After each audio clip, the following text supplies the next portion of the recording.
Thank you for joining us, folks. This is Cat's Pajamas. And this is Pain User. And we're bringing you guys game number 2 out of the IPL Season 2 Qualifier number 3, round of 256 here between dignitasSjoW, spawning as our red Terran player here in the top left-hand corner of Tal'Darim Alter. His opponent here in the top right-hand corner, winning game number 1 with a Proxy starport that SjoW didn't actually scout. Well, SjoW and not scouting kind of goes together, but nonetheless, he is Masq. He is our orange Terran player, so we'll see if SjoW decides to mix it up a little bit this time and do a little bit more scouting for those sort of weird proxy builds. Well, one thing to note right off the bat is that Masq already has a huge advantage in terms of position. Yes. He is going to have access to dignitasSjoW's natural expansion, the cliff at the natural, which is like, down, yeah, there we go. Mm-hmm. The cliff at the natural is going to be so exposed, and Masq, it'll be very easy for him to do an early to mid-game tank push and start sieging up there and ferrying troops up to the high ground, and it's just a very difficult situation to deal with for SjoW unless he's 100% ready for it. As soon as SjoW finds out the positions, though, he will know that something like that is coming. So, oh my god, and we have a Proxy Rax already with a second SCV on the way, and Masq not hesitating to just cheese it up. I mean, first game, Proxy starport. Second game, I'm going to Proxy 2 Raxes. Yeah, I remember Boxer doing something like this in NASL one week, and he says that the only reason it didn't work was because of lag differences, but I think that Masq is going to be able to pull it off here. Let's see, though. We'll see if SjoW is going to be ready for this. Taking a look around his base, he has actually bypassed gas, so he's going for a 1 Rax expand. So he's not going to have all that many units up, and this walk distance, this reinforcement distance is actually going to be quite short for Masq now, so he is in a pretty strong position, although he hasn't quite yet scouted his opponent. Looks like he's going to send out SCVs now to do just that. Yeah, actually just using the SCVs that we're building the Raxes for the eventual scout. It's going to be a little while before that second SCV is probably going to head up, and that will eventually find SjoW. SjoW working off of 1 Rax, obviously against 2 Raxes here, so he has about half the production, but keep in mind he will have more SCVs, and he will be able to pull those SCVs in the event that his front line is broken, which it will inevitably be. So he's probably going to pull a bunch of SCVs, and then it's really just going to come down to micro. He is going to kill this scouting SCV, so that scouting SCV not going to be able to be utilized in the eventual fight. It's already been killed. He is pulling back that SCV that was scouting the bottom right position, and we are going to have to see some more SCVs pulled here in a second. I think he already has pulled only 3, so not going 100% all in with this. No. Still going to be able to transition out of it, but here comes that big push from Masq. He's going to be able to do so much damage here, and SjoW is not ready for this. He is going to see these 3 SCVs. Is he going to see them? Yes, he does see them. He does with the Xel'Naga Tower, yes. And so here comes Masq now. He's going to run up with quite a few units. SjoW actually immediately cancels his expansion, so Masq has already done damage right there.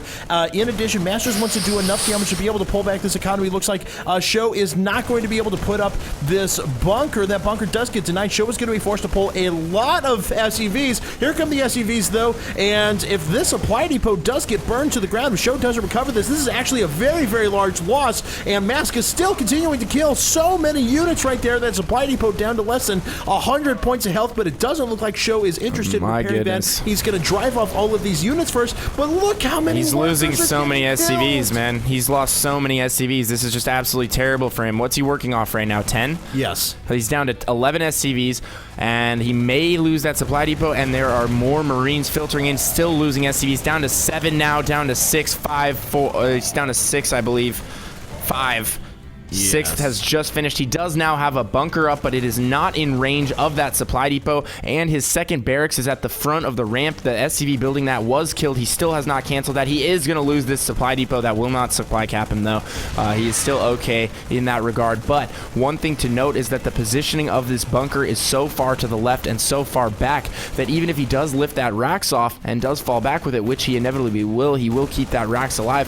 Masq will be able to work around the right side of of that bunker and eventually get into the mineral line. So that could be absolutely terrible for SjoW. SjoW, realizing this, is putting up a second bunker in the proper position, but the question is he going to have enough time to actually get that bunker up? I don't know, man. I mean, Masq has made such a powerful attack, and he's putting up his expansion, and he's still pressing ahead with SCVs as well, so he is now up to 16. Looks like Masq is going to be able to get in. He is going to kill this bunker. That bunker is going to fall, and just like you were talking about, look at Masq. He's just running around the right-hand side. He's going to be able to get in and do yet more economic damage, and he's going to try and take out that bunker along the way as well. Here comes SjoW now. SjoW does manage to pick off one Marine, but unfortunately, he is going to have to sacrifice yet another supply depot. One thing he has going for them is that Masq is quite badly supply capped, has been for a while. The stream of reinforcements not going to be as powerful as he would like, but here he comes now. Masq going to do a little bit of damage. Oh, actually manages to catch two Marines basically for free. That's going to temporarily help him back in this. He does lose a mule, though. That's quite a bit of resources gone. I think that SjoW is going to be able to clean this off. Ooh, actually pretty good there. Doesn't really lose that many more units. He has almost equalized supply, but don't forget, I mean, he's down by 11 workers now. He needs to do so much to get back in this economically. Yeah, he's on the defensive. He is working off 2 Raxes. He may be able to get something done in the form of a push here. He actually has quite a few Marines, and he was able to clean up Masq's entire Marine force here, but I think largely he's going to be on the defensive. He's not really looking to move out at this point. He's not looking to inflict a ton of damage, especially after receiving that much hurt, and we do have a bunker going up at the front for Masq, so Masq actually putting his bunker in the proper position, so he's going to be 100% safe to any kind of a Marine push here. Some of those Marines are low. They're not going to be able to break that, especially if he repairs that bunker. These Marines may find the proxy Raxes, which would actually help SjoW out a little bit in that it would cut some of the production out from under Masq's feet.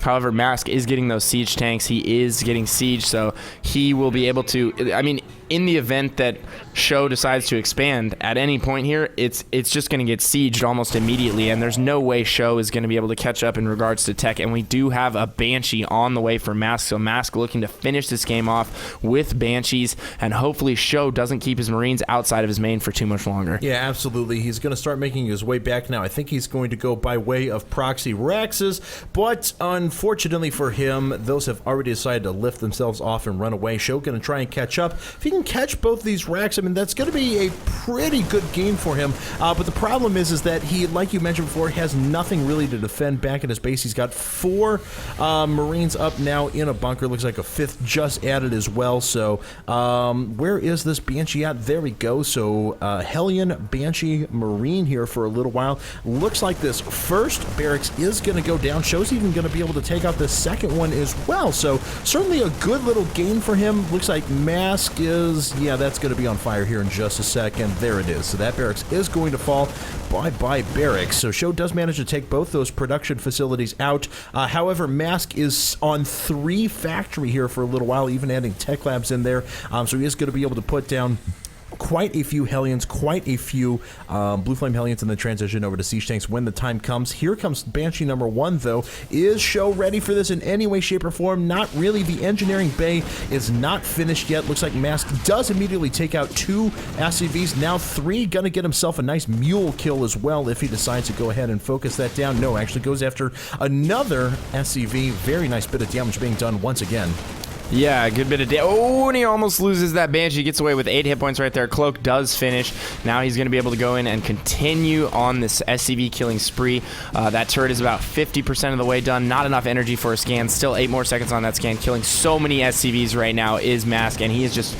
Ugh, man, this is almost a repeat of what happened earlier. He will lose this Banshee, not even watching it anymore because it really doesn't matter. It's more important just to go back and macro at this point, and he was not doing so. Supply capped pretty hard here, dropping 3 depots at the same time, switching into this this heavy mech style of play, and interestingly enough, Masq has supply blocked himself at several points during this game. He hasn't been macroing very much at all, and really he's just relying on the these builds in these games that allow him to do a ton of economic damage, a lot of harass, but not really focusing on the multitasking, not really macroing back at home, which gives SjoW a chance to creep back into the game. However, he has lost so many SCVs. I just don't think that he's going to be able to recover. We're still looking at 16 to 40, but Masq's decision making has been really really, really good so far. I agree. So I really like the way he's approaching this. You know, I'm getting kind of metagame here, but when you're playing a player like Show who relies on just, you know, solid decision-making strategy, things like that. Ooh, Masq not paying attention to that Banshee. In fact, he's not paying attention to this drop as well, but Show not really going to be able to do any damage whatsoever. He's going to have to get that out of the way. Don't think this is going to be intercepted, but Man, still, he has so many Hellions right now. He's actually producing off of 2 reactors. Yeah, and he is just producing a ton of Hellions. They do have Blue Flame. He does have another Banshee. He has lost 2 Banshees so far with not tons of success with the first Banshee. Second Banshee just being killed immediately. And Show very intelligently walling off here. Doesn't really have enough to deal with this. I feel like that really no standing army to speak of has been devoting all of his time to reproducing all of those lost SCVs and just licking his wounds from earlier. And we do have those 14 Blue Flame Hellions coming in now, and it doesn't even matter that there's a wall there. They're just going to be able to kill these buildings, and that's not something you see every day. Hellions dropping these bunkers, and Show pulling SCVs, but realizing, oh crap, those are Blue Flame Hellions. They will absolutely roast through my SCVs. Now trying to pull them away, but really no units to speak of from Show. He does get out a siege tank, but there are just way too many Hellions inside of his base, and they are burning everything to the ground. Yeah, and this is going to end the game right now, so Masq is actually going to take the set out 2-0, so congratulations to him. Show going to have to tap out here relatively soon. Looks like he is counter-dropping at the same time. He has done quite a bit of damage, but all Masq is going to do is pull himself away, come right back with these Blue Flame Hellions, roast a bunch of Marines, and that is going to spell doom. Doom, I tell you, doom for Show. Show is forced to GG, so congratulations to Masq, who does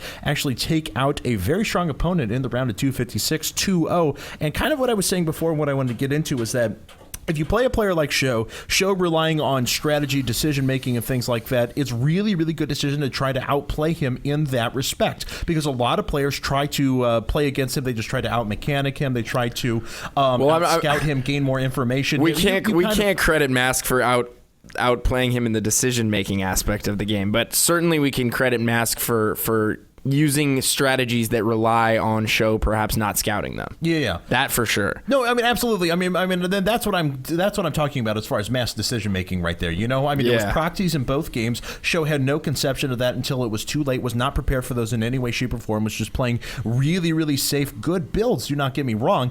But the way that Show, you know, dropped down that early expansion and things like that was not ready for any sort of Marine pressure. No, absolutely not. And on a map like this, I mean, 1-Rax FE is very standard. It's almost like commonplace on this map, but when you are down 1-0, it's not, you know, he had to try and make something happen to play a standard game, a game that he could win. He didn't want to get behind in an early deficit or anything like that. Show definitely didn't want to throw the series away with some kind of cheese or something like that. So definitely. Masq had all the leeway right there, won that first game, and then just went immediately with cheese build number 2, which actually worked out quite well for him. 2 Raxes to 1, obviously. He had that reproduction time, and there was really nothing he could do. So congratulations to Masq. Absolutely. He will be moving on, taking out Show in a TVT.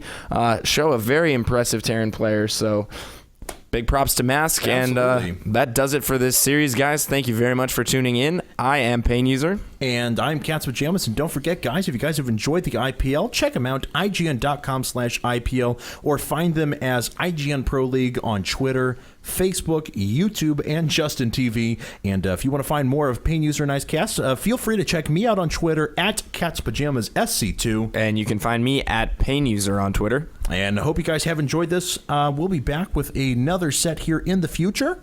Catch you guys next time. Adios.